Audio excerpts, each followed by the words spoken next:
Voilà quasiment un mois que le Galaxy S8 est sorti, faut-il vraiment craquer pour lui? Bonjour à tous et bienvenue sur ma chaîne. On va rentrer tout de suite dans le vif du sujet en commençant par le gros point fort de ce S8 avec son écran Infinity Display. On part donc avec une taille d'écran de 5,8 pouces pour le S8 et 6,2 pouces pour la version Plus. Samsung ne déroge pas à la règle et utilise toujours la technologie Super AMOLED qui va vous offrir des couleurs très enrichies. Ils ont tous deux une résolution Quad HD+, soit 2960 par 1440 pixels. J'aime beaucoup les bords arrondis sur les extrémités qui donnent un nouvel aspect pour le design. Que dire de l'écran? Il est tout simplement sublime.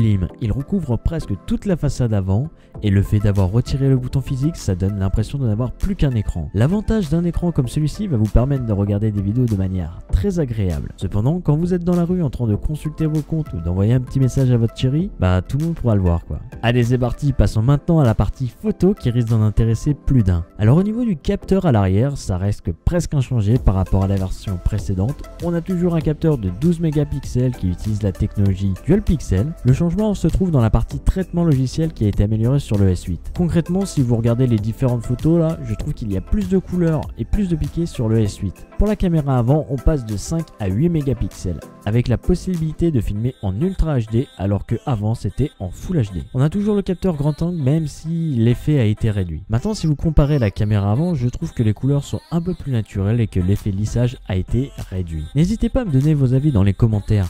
Et on va tout de suite entamer la partie concernant Bixby. Alors là, je vous le dis tout de suite, pour le moment Bixby sert carrément à rien. Il n'est pas disponible en français donc on peut même pas lui parler. Et franchement, lui avoir mis un bouton dédié, je suis pas fan du tout. Tout simplement car en fait, pour accéder à Bixby, vous pouvez faire un slide vers la droite et pof, vous arrivez sur le menu Bixby. Alors qu'est-ce qu'il propose à l'heure actuelle? En fait, pour le moment, il vous donne des informations sur la météo, les TT Twitter et puis il vous donne des actualités. Mais voilà, pour le moment, c'est pas plus que ça. Donc c'est pas tellement le point positif sur ce S8 à l'heure actuelle. Allez, maintenant on va parler des façons différentes qui sont disponibles pour déverrouiller le S8.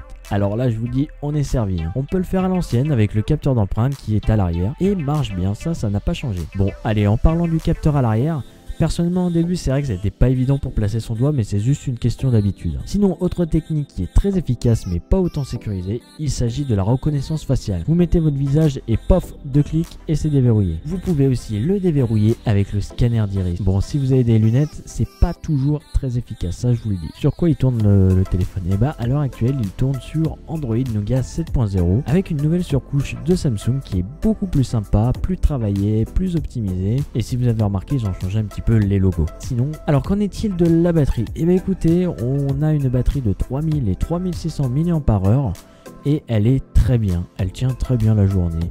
Franchement, il n'y a pas de souci. Moi qui consomme pas mal mon téléphone, il n'y a aucun problème, j'arrive à tenir la journée. Mais sinon, dans le pire des cas, si vous avez besoin de le recharger, là, Samsung a encore fait fort puisque vous pouvez le recharger très rapidement. Et du coup, tiens, ça me fait penser que je n'ai pas parlé des connectiques. Alors en fait, là, vous allez être content puisqu'on a toujours la prise jack et maintenant, ils nous ont aussi ajouté l'USB type C. Donc ça, c'est cool parce que les transferts vont être super rapides. Et un autre petit point que je n'ai pas encore détaillé, c'est le premier smartphone à avoir le Bluetooth 5.0. Donc en gros, la qualité est quasi équivalente à la qualité CD et vous pouvez avoir 2 casques connectés en même temps. Pour faire un simple résumé, je trouve que ce S8 est juste magnifique avec son écran, avec des nouvelles façons pour le déverrouiller qui sont très pratiques. La qualité photo, il n'y a rien à redire dessus, les photos sont de super bonne qualité et les couleurs sont toujours aussi belles. Et voilà les amis, j'espère que cette vidéo vous aura plu. Je vais pas vous faire un petit speech sur les pouces, etc. Vous savez ce que vous avez à faire et si vous avez besoin de plus d'infos, c'est disponible dans la description. Merci à tous d'avoir regardé et à très vite pour une nouvelle vidéo.